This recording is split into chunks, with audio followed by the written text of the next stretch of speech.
Hey, what's up, Astros 411?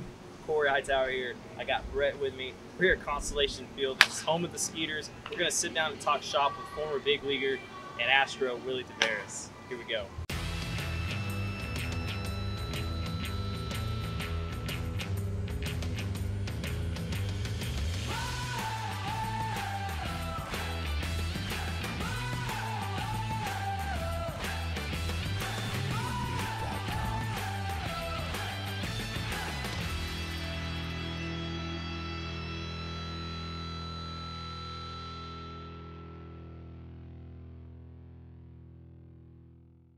Was 401. Corey here. I got Brett with me. More importantly, I got Willy Taveras sitting with me. Former big leaguer, Astros, Rockies, two-time World Series appearance. Pitch, there's a swing and a little tapper toward third. Charging Batista, throws on the run, and it is not in time.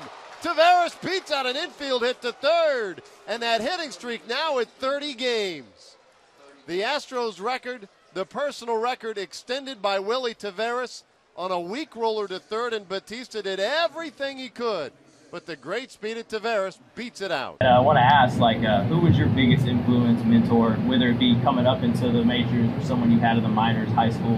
Who was somebody that you kind of linked to that kept you on the right path? Well, my brother played professional baseball first with the Rangers. He played since 1995 and maybe 2004 minor league. So he has a big league camp, not big league experience, but big league camp. And he was professional. But everybody playing in the league and just watch. It's all about baseball. Of course, you watch on the big league. One day you dream of being in the big league or imitate those guys. So, but everyone in the family, my brother play. Now I play. I have my cousin he's in high A with the Rangers. Willy Taveras was number 3 prospect last year, was number 1. So far, it's in the blood. That family affair. That's awesome, man. Talking about the big leagues, obviously it's in your bloodline to have big leagues. Talking about that 05 club, that was a real special team, man. Not just for the city of Houston, but I'm sure for you, that was your rookie year. We'll get into that later. Huge season for you. But coming into the big leagues, something like that, who was in that 05 clubhouse? Who was the leader? The type of guy, when he sets up to talk, you shut up, you listen. Who was the guy in that clubhouse? No, it's not much of that. Everybody's there doing their job. But of course you're gonna follow those guys that've been there very long. And like Clement was there. Bob Luigi, Jose Vizcaíno, even Cheo Cruz was a legend here too. Was there. Is there any in that clubhouse, was there a joker? Somebody always cutting up, keeping it loose? No. Back then, it's all business. Too many old guys. Too many old heads off the team. Too many old guys. It wasn't like that. So in that season, I got to attend a series against the Cubs when Clemens and Maddox squared off against each other, and that was the run where 3 games in a row you threw out a guy at home plate from center field, from the outfield, and I remember that distinctly to this day. That was neat watching that. So as an outfielder, for you, is it just being out there and running down the ball or throwing someone out? What is the one thing that you enjoyed most about running around that outfield? Ball pretty well hit into left center, but Taveras will have room at the track. Gonzalo's going to tag up. Here comes a throw by Taveras, and he is out. How about Taveras? Wow. You want to play good defense, to be honest with you, because in that team that we had back then, the pitching was very good. So those guys, they take a pride. Say Clement was big at it, because when Clement would pitch, he would hit his bat. He would pitch the way he wanted to pitch most of the time. You can tell that's why he went 7 Cy Young. So for you to be out there, you say, well, if I'm here and this guy's pitching here, he should hit the ball here, and I should be able to. It will make it a little bit easy for you to make the play. But whenever you can throw somebody out on home play, it's so rewarding for the team and for myself and for the pitcher too. For myself, having a good arm back then, anyway, I had it. I love how work. I love chill crew. Just as soon as because being so fast too, I will get to the ball very quick. And it's a transaction. That transition has to be very. When you're trying for the ball, you catch it. It's just all one motion and make that good strong throw. But they assume the center field doesn't have a strong arm most of the time in the corner, and they're gonna run. It's up to you. Not only, I mean, A+ defender, but I mean, you were getting it done at the plate in 05. In the air, right center field. Edmonds in medium depth right center makes a catch. Here's a throw to the plate. Taveras will score, and a sac fly from Ensberg, his first RBI of the series, has given Houston a 1-run lead. The 30-game hit streak.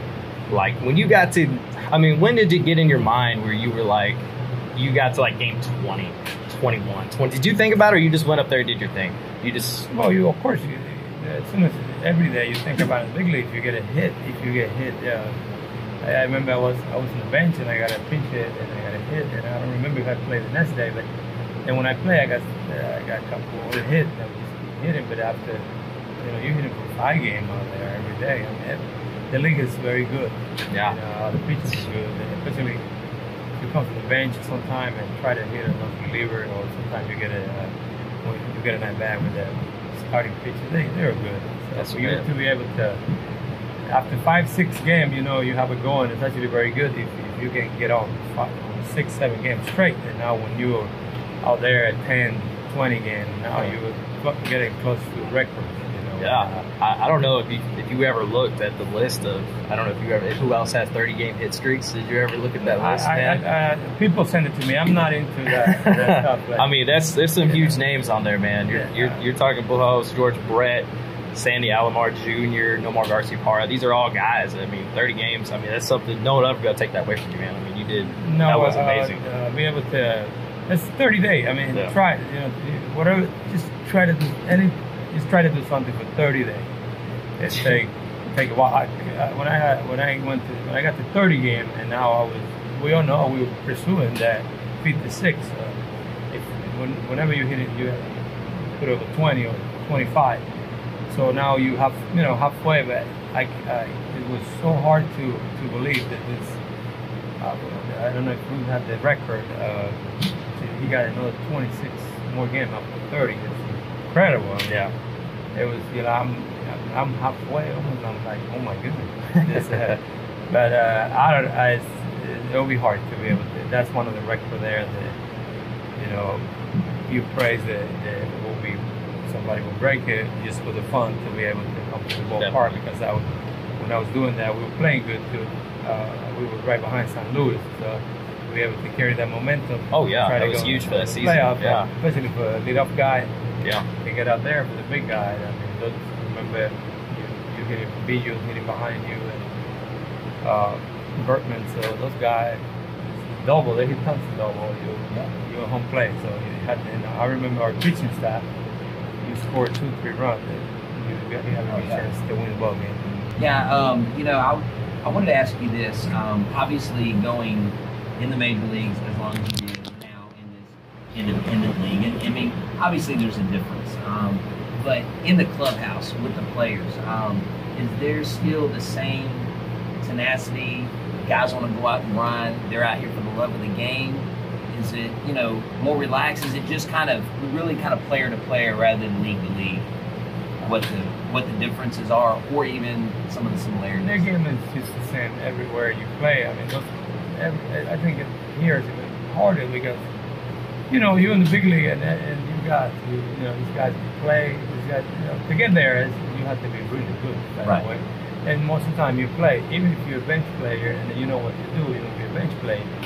But if you're in the big league, you're playing. But here it's very hard. This is incredibly hard. Okay. Because where else can you go? Right. Yeah. Where else are you gonna go? That's right. Those guys, I mean, you can tell. Look at that. You know how hard it is sometimes? Yeah. They don't do that. I mean, amazing how easy. These guys are there. I mean, try to come here as a big leaguer or as a regular player who wants to try to get a job. So many things have to work. You have to play well, I believe. And somebody has to get hurt. Yeah. So you're not wishing anybody to get hurt, but and then the way the salary is very low here, and everybody wants to do well to try to get to organized baseball. This is not a joke. This is very hard. And the travel here, especially for our team, it's like AAA. You have to get up early and catch a fly like yesterday, come to play. And that's Right. like triple kind of, and it's always tough. And that's how baseball is. But there's a lot of guys here working extremely hard. I mean, some are older. In my case, I'm older, and in the other case, he's a younger guy.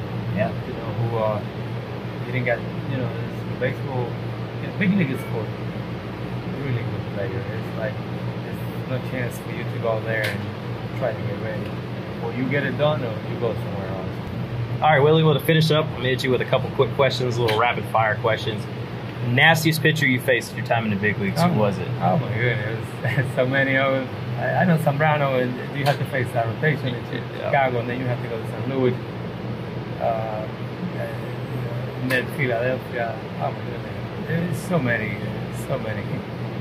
Okay. Big league is, yeah. I mean, they're all good. They all too good. There's Randy Johnson, Pedro Martinez. Oh, yeah. Yeah. So, Beckett, you go to the Marley and you face Beckett, Burnett, Willie, then yeah.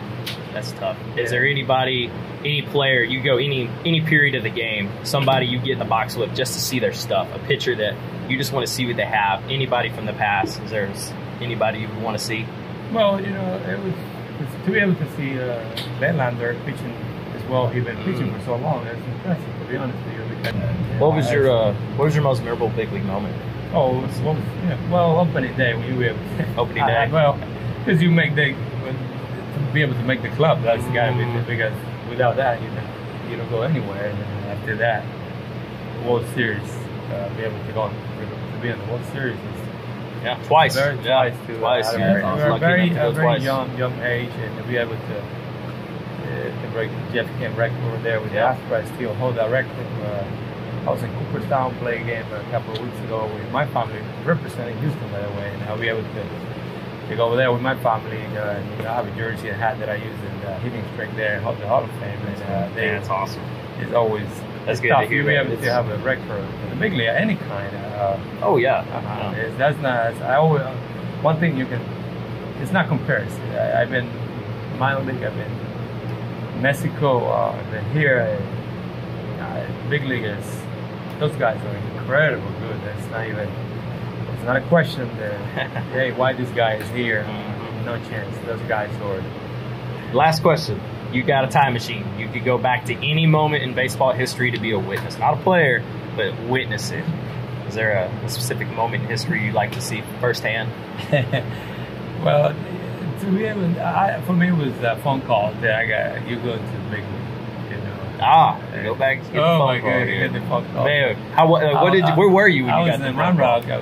We were playing in San Antonio back in 2004. I was in Double A. I went to the future game. I had an amazing season. I wasn't in the roster, and it was the last game of the regular season. And I know I was doing well, but I wasn't in the roster. And you know, my wife Jennifer, who at that time was my girlfriend, we were eating in San Antonio in the Riverwalk, and you know, Jackie Moore, he called me. It was hard not to be excited. Yeah. Everybody who's in the minor league, doesn't matter how well you do, big leagues are always better than those guys. And now we're able to get that phone call and come to that clubhouse. Who I know some of those guys from spring training. It was very that's awesome. That's baseball is baseball, and we love it. And it's our love. Thank you so much, Willie. Thank you so much. Good luck out there. Hey, thanks for the interview. Appreciate it, sir. The Astro fans who couldn't celebrate at home Monday night, I hope you're gathered at your favorite watering hole or at home. Runner going. Fielder's indifference. Fly ball right field. Jason Lane there. Astros are going to the 05 World Series. Oh, man, oh, man. Unbelievable. They're going to celebrate. You bet they are. They let it get away Monday at home. Now you can do it on the road on the Cardinal grass. You want to hear some great class? Most of the Cardinal fans on their feet and applauding. And the Astros celebrate on the mound. What a team effort. Man, oh man. A lot of people said no way. Jose. These guys found a way to make it happen.